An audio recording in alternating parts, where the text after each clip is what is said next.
Good evening, YouTubers. Welcome to episode 49 of Shrigleytube TV. I just want to start by saying massive thank you to everybody who took the time to comment on the last two videos we've done this week. The cop-out video, which I was thought might have been a flop on Sunday night, the Equinox Cosworth Development Programme. I put that on because obviously I had no footage of my own to put on. I didn't want to let you guys down that religiously watched the video at 7 o'clock on Sunday. So I was really surprised and pleased to see that you obviously enjoyed it just as much as I did, because you know, it's had a good viewing that this week has. So if you do want to see any more of those videos, just literally go in the YouTube search box and type in Equinox, which was the program series, and Cosworth, and there's a few more parts to it, and each part is equally as good. I got to say, you know, what an absolutely I think I'm in love with the time, the period of time that this sort of development was done, and the pace of the development, and the people and the way their thought path was to achieving what they needed to achieve. You know, them guys are there at 4 in the morning trying to make it work. They weren't looking for the clock to go home at 5 o'clock. They wanted the job done. They were committed, and I think it was absolutely brilliant. So my favourite part of that video, just quickly, was I loved it when it was at like 10,500 revs and they leisurely moved to 11,000 RPM and start writing figures down, and then that's all dead surprise when it seized up. I thought, crikey. And then I saw the size of the rod and the piston. I thought, can you imagine the stresses on that big end doing 11,000 RPM for like 30 seconds? Bonkers. Anyway, they obviously knew what they were about, and got round all the problems in the end. So moving on, thank you also to everybody that commented on the motorbike video, giving me helpful tips on how not to ride the bike like I drive the Imp, because it could end up in a bad way. So yeah, I've not got my test pass yet. That's just something in the pipeline. We've got lots of other things that need to be achieved before we look at doing any more on that. Anyway, hope you've enjoyed this week. I hope you do enjoy this week's video. It's got lots of different things on it. I won't go into it. I'll let you just watch it. I will list it in the description underneath the title. And I look forward to seeing you all hopefully next Sunday at 7 PM. Have a great week. Bye for now. Okay, YouTubers, welcome back to Shrigleytube TV. It's Saturday morning, my first day in work, because I've been in sunny Skegness all week with the children and the wife. So just come to take this engine apart. I promised Ed, this is Ed's engine, by the way, the one that we did all the airbox for, and the big snorkel that didn't work. Now, he's only done 110 miles on that Epping stages at Brecon. So he said, unfortunately, at the end of the event, the engine was smoking quite heavily. He said, took the plugs out of it. I'll try and zoom in on that. And you can see there's a lot of oil build-up. So I suspect that the dust that's got past the air filter we saw that didn't work has got into the engine and damaged the piston rings again, or the piston ring lands, should I say. So what we do is, I'll stop waffling. I'm going to pull this apart quickly so we can have a look and make a decision. Contact Ed and decide if it's a go with another set of pistons or if it's in the scrap bin, and we start afresh. Okay, YouTubers, we've got the head off Ed's engine now, and obviously we can see straight away that there's a lot of oil being burnt in the chamber. I'm not sure what this is or where it's come from. He did say that he changed the spark plugs. I can't believe he's let muck go down the hole, but unless it's just fell off the chamber. But it's got some right horrible, gritty, shale type cement dust in there. So the gasket looks to have been sealing okay. So what we need to do is we need to get a piston out, measure the bore, and decide if we can put a plaster patch on it just to get him back out again with another new set of pistons, or if it's going to be a new line of time and make it a fresh engine. We'll have a look. Okay, YouTubers, I've just thought about something that might interest, well, it certainly interested me. There's a lot of debris inside here, a lot of dust. You can just about make out my rear oil seal conversion. What's happened is, Ed's put a new clutch in it for this event, and I remember him saying on the event, it's not working properly, the clutch. And I've just banged this out, but basically this was all caped in this very fine dust, see it there? And I'm wondering if the dust has actually hampered the operation of the diaphragm, you know, jammed it all up, so to speak. So something else we have to look at perhaps is making a normally they have a grill here. I'll have to maybe make a disc of some type to stop the dust and muck from going into this area, because there's no need for it to go in that area. It doesn't have any air cooling or anything. We could seal that off, no problem. Okay, YouTubers, I've got the sump off and the pistons out, and it's exactly as we thought. It's full of shale or dust. It's worn the top ring lands out again. So what happens is the dust sticks to the oil film on the cylinder bore and effectively turns to grinding paste when it gets the dust and the oil mixed together, and it just wears the ring lands out, and then the oil consumption just gets out of control, because every time the piston changes direction, the ring changes direction in the warm bit of the land, and the oil goes behind it. It's like a pump effectively, and hence why it was burning so much oil. So we had a look in the sump here, and you can see the grey slime is, that's just pure induction dust. That. So I've mic'd the crank up. Believe it or not, the crank mics up absolutely fine, which does shock me. But then I suppose it's had the contamination, but it's only done 110 miles since we last put the new set of pistons in it.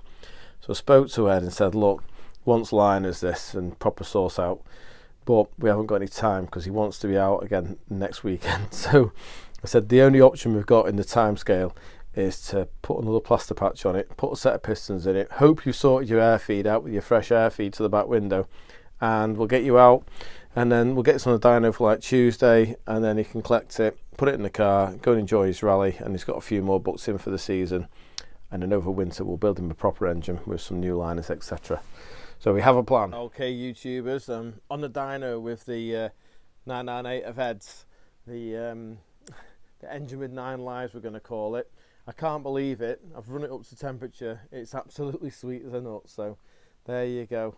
It was, I wouldn't like to say rushed back together, but really the engine, it wanted liners, and I'd like to have changed the crankshaft just because it's all up on its hours really. So it runs sweet, so it's got oil pressure. It doesn't appear to be breathing or smoking, etc. It's really sweet. It's the spec of it is it's a bit of a funny engine, this.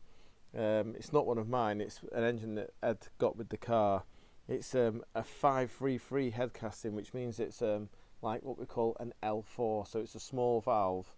It is an oil drain engine, and it's got a camshaft which is a Piper reprofiled sport cam, so it's not got any lift. It does work quite well in that, because of the type of events that Ed does, he needs it to have torque from 2000 RPM, so it doesn't do big horsepower figures, but it should have a half decent dollar per torque. We should see sort of 70 foot-pound out of it. I thought maybe 65, 70. Anyway, that's by the by. The point is, it's functional, it's not dripping, it's got oil pressure even when it's hot. So what I'm going to do now is I'm going to speak to Ed and say to him, look, this, hopefully we get the fresh air on it, this will get you to the end of the season, and then if you're still keen on the job and you want to go further, we'll do another engine. And he has got his eyes on another engine that he's seen for sale, which he might be buying, so that'll be good to give this one a retire off. It'll be fine as a roadie, but just with the cost of the events that he's doing, it makes me really nervous that it's not quite as correct as it should be. Anyway, I just thought I'd mention this. This is I had a problem with the engine. It fired up, ran sweet. Oh, great. Then it started missing, then it died, then it wouldn't restart, then it did restart. Oh, we've got an ignition issue here. And I thought the module had gone down in the dizzy, but it had this big long sheath on the 2 wires that came out the dizzy. And I thought I'll just peel that back and have a look. So I peeled it back, and sure enough, inside we had a bad connection. You can just see it's just got moisture, because of course after every event what happens is the engine is caked in dust, so it all gets steam cleaned, and then moisture gets in everywhere, and anything like that, it attacks it. This wants soldering properly before he goes out for his next event, and then gives it the best chance. But yeah, glad we found that, because yeah, would have been a pain if it had started to misfire once he put it back in the car, because there's no time between now and Friday. Obviously he wants to pick it up on Wednesday or Tuesday, because he's got to fit it in the car and run it round before he goes on his event on Friday.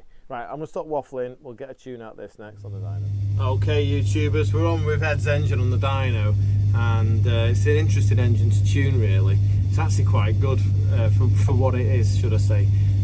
I'll try and describe it in 3 parts. We've got the engine block, obviously wet lined, big capacity empty, and then we've got the carburetors, which are well able to give it plenty of air, you know, 240mm dual autos, and then we've got the cylinder head in between. So what's happening is the engine wants to be, the bottom end wants to be up at 8,000 RPM singing.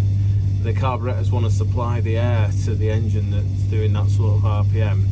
But in between that, we've got this cylinder head, which is the L4 head with the smaller Mark II valves, and the mild Piper BP cam. So what's happening, I think it's a 285 cam. What's happening is we don't get a great deal of top end because it hasn't got the area in the cam, and the bottom end is compromised by the fact that the carbs are so big. It's almost fair to say if you put a single Stromberg on it or something, it'd cope just as well. And I can tell that because when I'm running it, if I back the throttle off from wide open throttle, it doesn't lose torque, it just stays where it is. So anything after half throttle, it can't make use of because it hasn't got the area. The engine can't breathe, should we say. It's almost like it's asthmatic, you know. It wants to get the air in, but it can't get it past the head. So it works quite well in the car. I'm not knocking it, you know. It feels good in the car because it makes the right noises, having 240s on it, etc.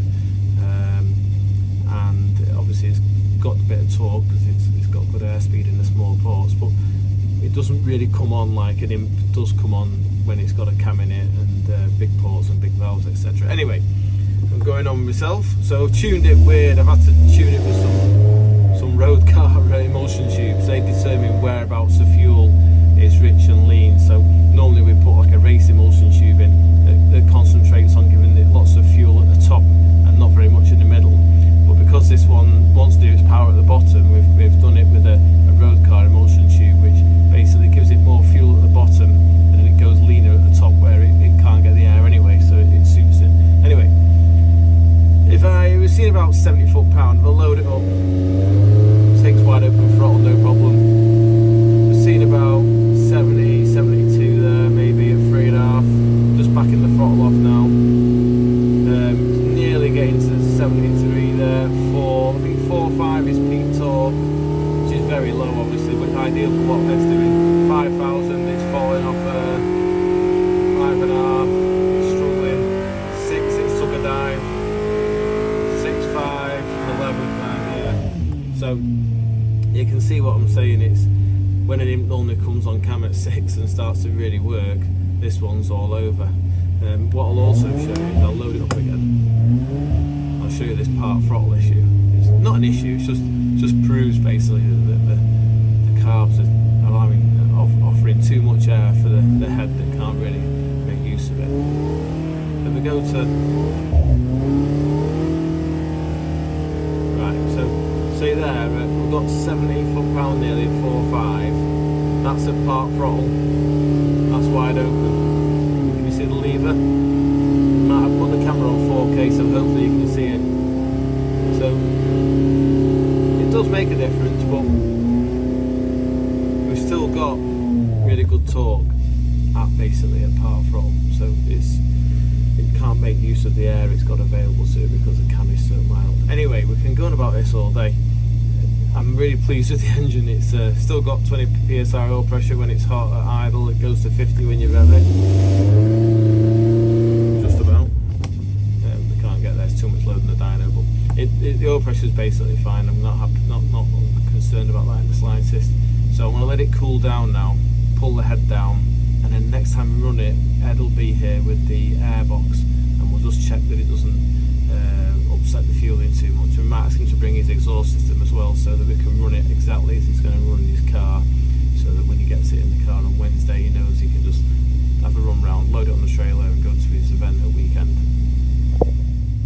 Right, just on the final run now with Ed's rally car engine. He's very kindly brought down the full length exhaust system and the new airbox that he's made up, so it's like replicating his fresh air feed.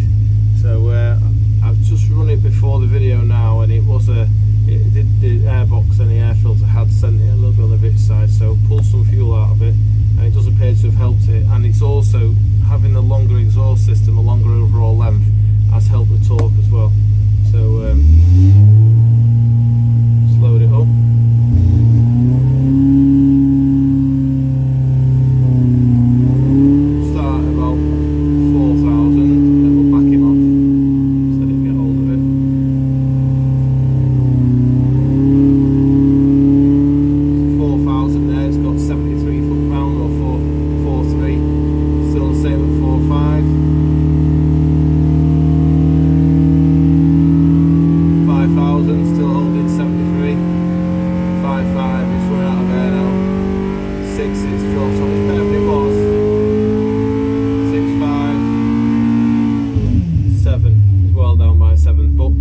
tame cam, you can't have it always, so it's got good torque down at the bottom, which is where it helps with the rallying. So we'll call that in the outro now, and I'm going to try and get a few words out of Ed before we leave this job.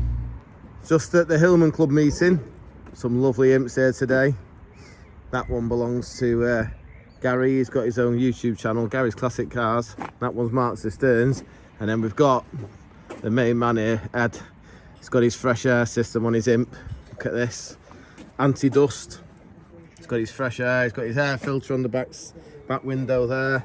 It's all looking very good, this Ed. His own air box with top air induction there.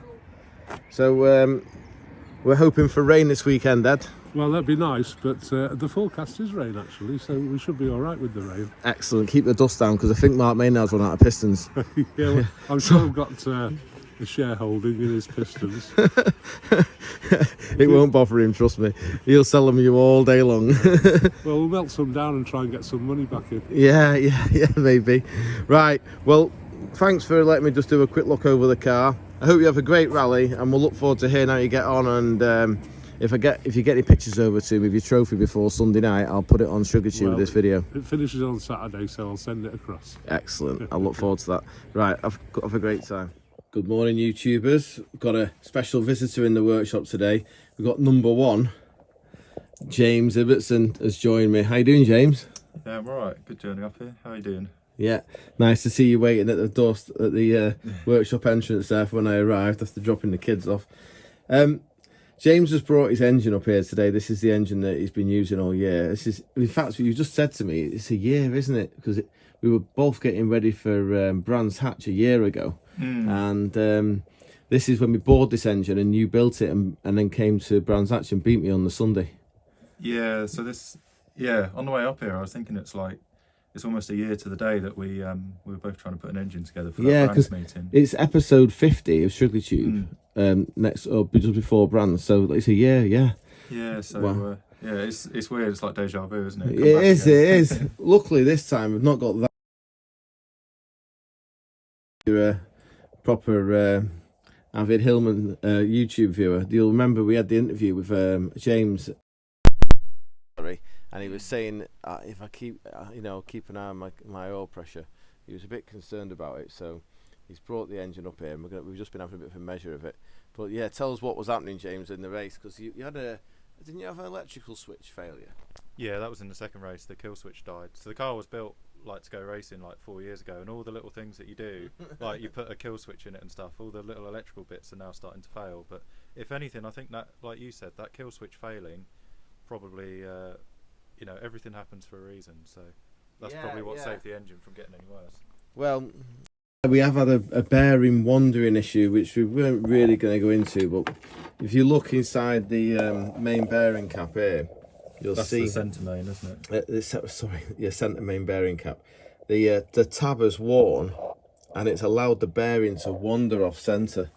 So obviously it was this is what I call failure imminent. So it was about to snuff it, but because you're a good kind guy, so keep doing the right thing by people, and the right thing will be done by you and all that. And it looks like you've escaped a major failure. So what James has brought this up today is basically we have a good measure of it.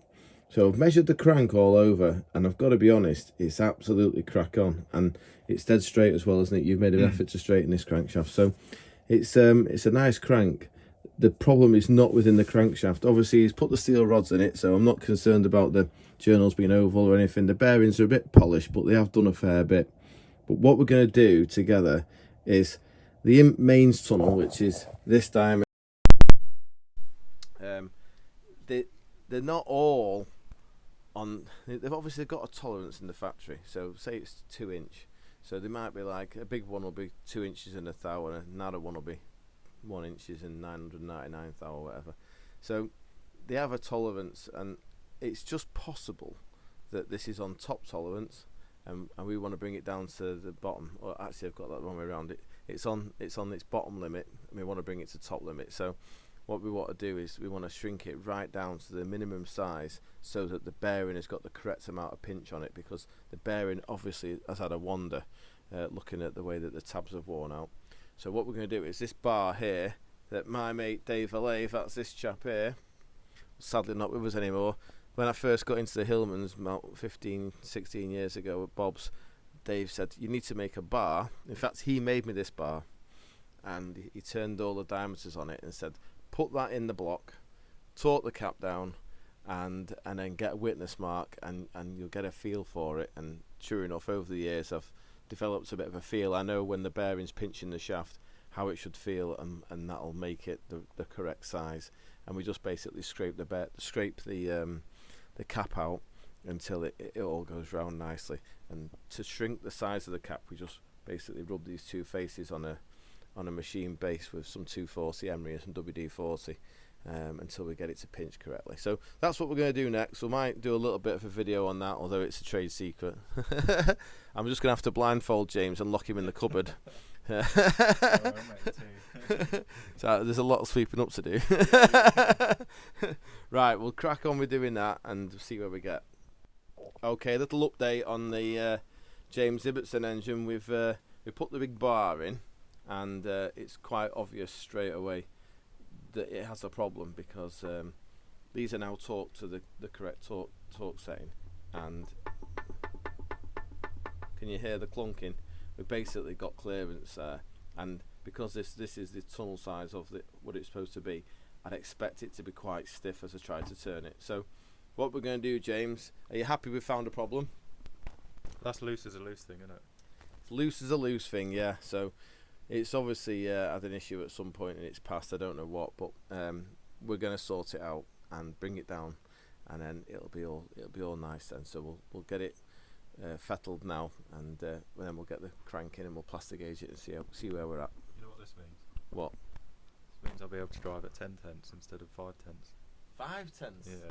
Is that why I thought I was catching you at Mallory? Yeah, that's it. Yeah. I could see you were tangled up with the Dagenham dustbins, but Dagenham dustbins? You can't say that on here. I'll get struck off. Yeah.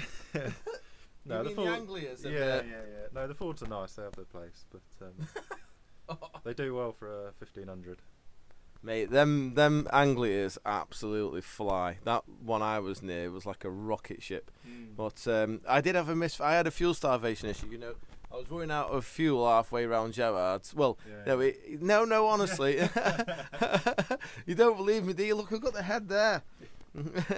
It was halfway down the back straight. It was going flat, and I'm convinced it was pushing a big slug of air from the fuel surge, and then that was when it was running out of fuel halfway on the back straight. Anyway. Listen, I will get you at Brands. Presuming that I fix the car. We've got to get Adrian's engine built first. Get you sorted this morning, and then we'll be there to. I've not even got an entry yet, so you've beaten me already. You'll get an entry. I hope so. I mean, I'll be able to. Hopefully, with this sorted, I'll be able to look where I'm going instead of looking at the oil pressure gauge the whole way around. Oh, we'll see. I'm just hearing excuses, mate. Hey, YouTubers, thought I'd give you a bit of an update on James's crankshaft. We've selected a good crank for him. And the one that came out of it was actually the best crank out of the ones that he brought. So we've got it going round. It's got a new mains cap now. So this is a standard mains cap that we've exchanged for this one because the tabs had worn on that one. So we thought we'd put another cap in it, and we've had a good fiddle and scrape with it, and it's all going round nicely. We've got it all feeling good. However, I've been wondering if James has been like working in a homeless shelter or doing really good things for people, because I've just come to torque the front cap down, and the bolt has just snapped as I was torquing it right in front of James. You couldn't believe it, could you, James? So, James, how long have you been working at the homeless shelter for? I only come up here. I thought this was just going to be a cheap date or something. You know, I thought I was just coming up here to take you out for lunch, but I hand my engine over to you and you start snapping stuff. Mate, that was the failure imminent. That if we look at it, we're lucky that's happened now. And if we zoom in, this has been broken for a while. I don't know if that's actually zoomed in properly or not. You can see to the left, it's got oil and shiny, and it's not working very well. That is it. It's oily and shiny where it's nice and smooth. And then where I've broken it is on the right hand side there, where it's all jaggedy and got no oil on it. So yeah, that was a failure imminent, mate. So that's two things now. You must have been a really good guy. I think I must have been like a spider in a previous life or something. But you're having a good day today, mate. Well, I reckon it's like this year's just been DNFs almost. I don't know if anyone saw me having a fight with my bonnet at Donington or the first race. Yeah, no, you folded a steel bonnet in half and put it in the passenger side of your car. Yeah, well, there wasn't pretty much, impressive. I'll be honest, there wasn't much left of it. That's probably why I was quite light. But yeah, You've been on a diet, had it? I'm not that strong. yeah. Yeah. So yeah, maybe don't know. I'm just hoping like we can go to Brands and beat me. Just see the checkered flag. That'd be nice. No, don't go there with that attitude. You need to go there to win, mate. That's what I'm going there for. Right, let's get this stud changed and then we'll carry on with the job.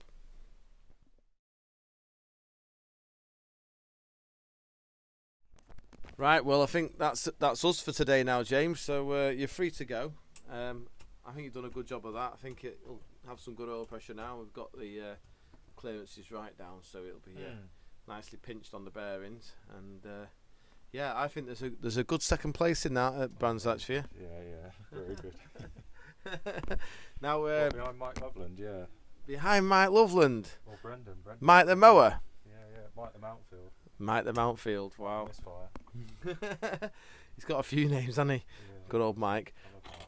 Yeah. What I was going to say was what we've just been for, which I didn't talk about, was we've just been for our dinner at Chapati Corner, and it was absolutely superb. Did you enjoy your trip to Cheetham Hill? You what? Sorry. Did you enjoy your trip to Cheetham Hill? Oh yeah, it was alright. Yeah, the food is good there. Yeah, it's not something I'd want to eat every day, I must admit. But Really? Yeah, no. See, I could eat that till it came out my ears. Right. Well, yep. Good to see you, pal, and thanks for taking part in Shrigleytube, and I'll see you at Brands End of the month. Cheers, Andy. Right, I've been excited to get on with this job. You might remember the other week we balanced the crankshaft with Bob for a chap called Adrian Oliver. Well, this is the engine here, and he supplied most of the parts for it, to be fair. I'm just the assembly guy, so he's got his manifold and carbs there. He supplied me this Bevan 998 block, which had the thick wall liners in it, so I've took them out, re-glued them in, bored it, honed it, decked it. So that's a original Bevan 998 block, that in a sunbeam block, so I blasted it as well, make it all look pretty. I've got him some Maynard pistons, some rods, a reprofiled race cam, and various bits and pieces to go with it. So he supplied some valves and a head, and he said, oh, they're fine. So I had to just go with what he says. They're one-piece stainless, so there shouldn't be an issue. Don't look to have had much use. Although I will be honest, I do prefer to start with new parts. But there you go. So this head is a head that is supplied, and it's a race head. And I just realised I got quite excited. I thought, crikey, this is actually a proper head, this. And the reason I say that is, if you look, see this radius in the corner here. Normally there's a deep corner in the corner of a chamber on an imp, but this has all been welded up. You can just see a bit of evidence of the weld there.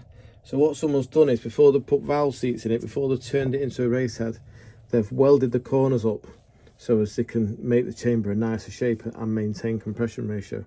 Now, it's had quite a lot of material skimmed off it, and I'm not quite sure what's gone on here, but it's had some damage, whether it's been resting against something, I'm not quite sure. But we're going to start by, the guides are good in it, so I'm just going to cut the seats, and then we'll work out the CCs, decide what we can do to reshape the chamber, etc., and still maintain a decent compression ratio, and get on with the build. And then I'll join you again at a point further along the line. Obviously quite a bit of work to do in the head, but I hope to get a tune out that this week's project is to get this on the dyno and running. That'll be good, that, because he's waited very patiently and he's desperate to be out for Brands with his new 1040. Right, okay, I've just finished doing the head, just cut the seats. I'm going to reshape the chamber next, and I thought I'd make a note. I've got that damage out of the seat at the back. I had to go quite low, about 12 thou before it cleared up. So the seats are a little bit low now, but I've had to make them all the same, so I took the same material off all of them, so we'll get equal valve height, so we don't end up with one chamber with a higher compression ratio than the next. So the valve height is very important. We get this all uniform at this point. So done that, and what I wanted to say was, can you see how much the tool has cut into the extra aluminium that's been welded into the corner of the chamber? That to me is too close to the valve, so we'll tail this right off because we want to de-shroud the valve so the air can get past it. So we'll do that next, tidy the head up, and then we'll get it all cleaned, ready to go together. Okay, we're back with the 1040 of Adrian's. I just thought I'd do a little video before it went completely together. We things I wanted to talk about was the compression ratio. So we've got a really good compression ratio of this engine now, because I noticed when I was skimming the block some time ago that this normally is a full radius across here, and you can see that's where I've not machined it, and that's where my tools just kissed it. I just give it a minimum skim just to get the liners level after I'd reseated them with the new glue. And I thought, crikey, it's got a lot of top of the block. So when I put a piston in, the piston protruded like a whole millimetre 40 thou out the top of the block. So I thought, we can use this to our advantage, and machine round the outside of the piston on the lathe, and then transfer the piston to the milling machine, where I've machined this squish area and this squish area, so it's able to go up into the cylinder head.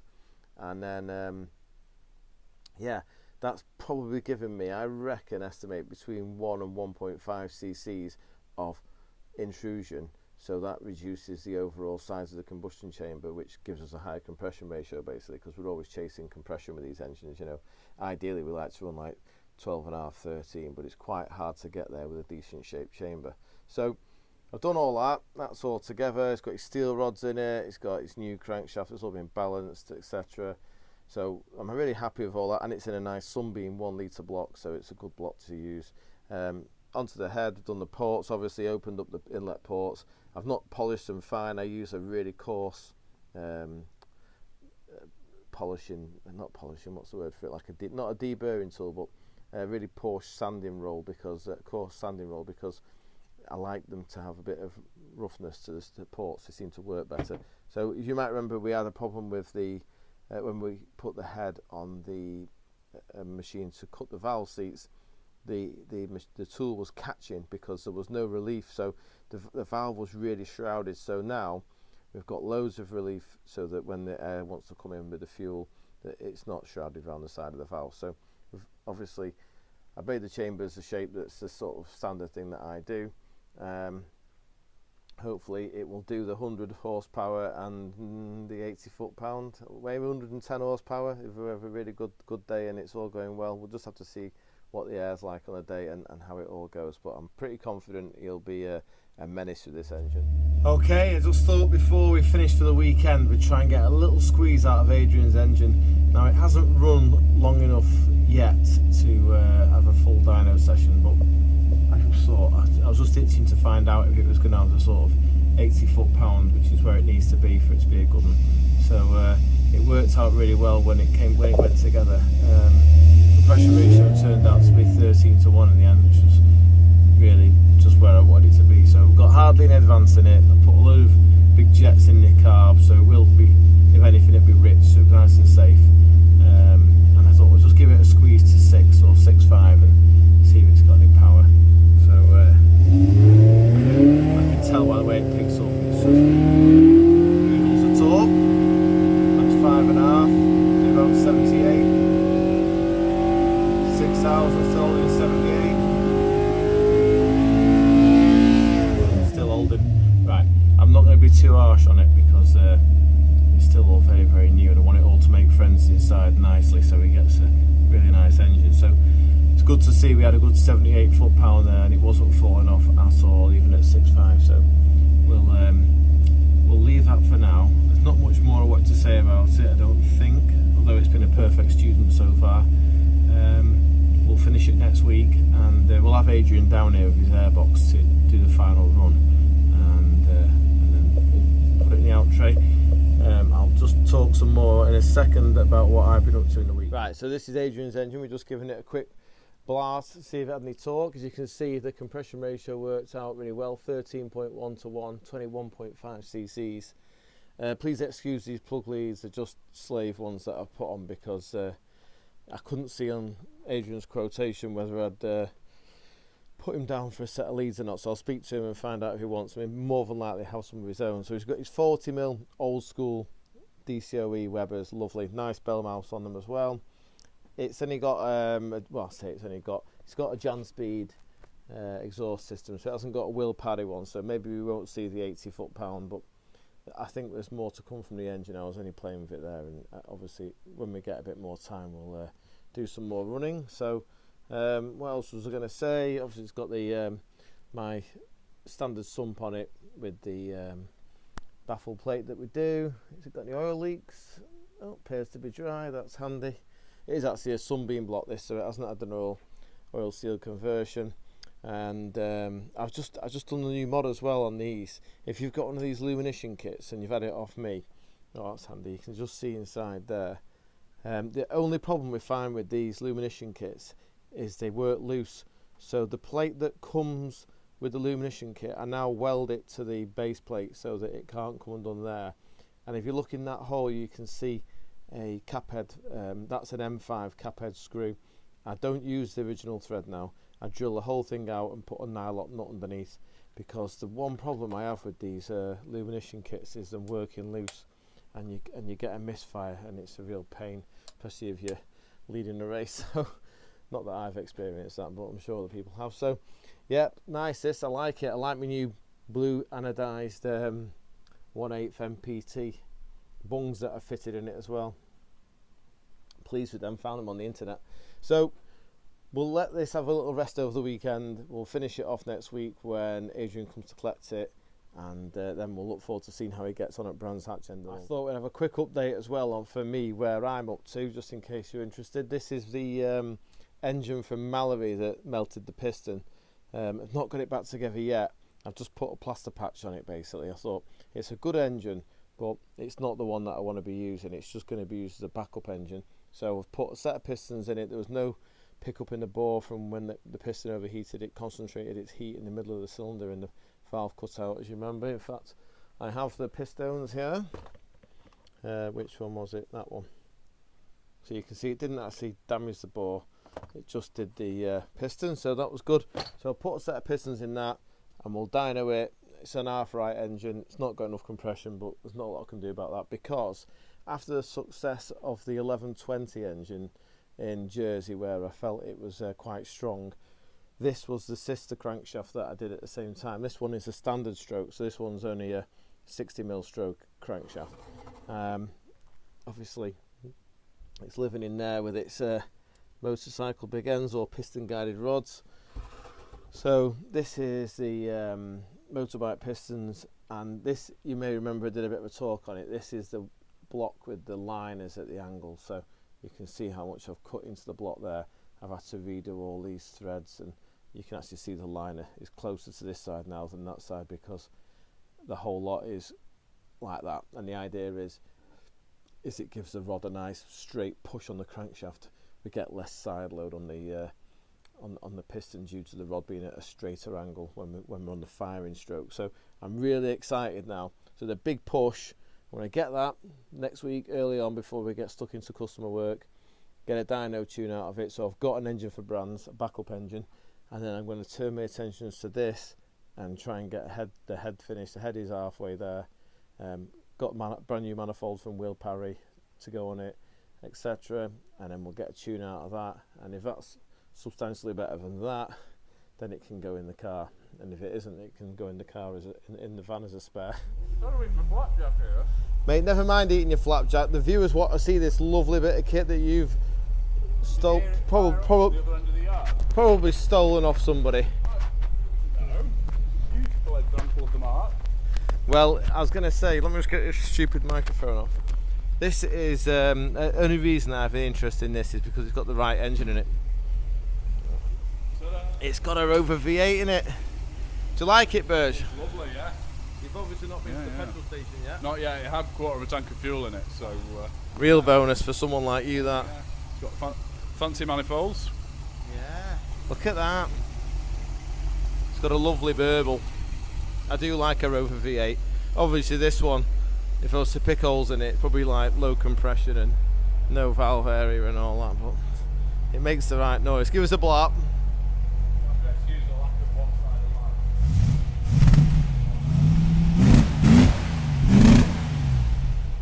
still a bit cold? Or is it? A bit cold. Is it on old fuel?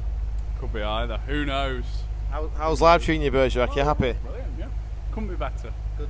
How was your trip away with the wife and the? Yeah, we went to France. It was all good. All good. Car behaved itself. Excellent, excellent. So will this will be for sale on your website soon, will it? Yeah, you can see it for sale in the next couple of weeks. It's very Just about nice. to go around it. I haven't touched it yet. What's Nice straight car. is it? Right, I'm bored of this one now. There's something else caught my eye. That is that one of them? You've already seen this. Is this a TR7 V8? TR7, yeah. It's only running on 6 at the moment though. Only running on 6. Have you pulled the injector leads off to save fuel? Oh look, the window mechanism's broken and fell down. Is that how it's meant to be? Yeah. Wow. You've seen this one before. Yeah, we've had a video all about this one, haven't we? Oh, it's a lovely, lovely bit of kit, that Burge. Well, thanks for. Got another chassis arriving soon. I'm going to be building another one. So Say that again. going to be building another one next few weeks. Chassis arriving. So yeah, looking forward to getting cracking. Keep you busy over winter, won't it? Yeah, I reckon so. Excellent. Well, have a wonderful weekend. And yeah, that's great, that, mate. Okay, YouTubers, hope you've enjoyed this week's episode and you're still awake. I will look forward to seeing you all hopefully next Sunday at 7 p.m. Have a great week. Bye for now.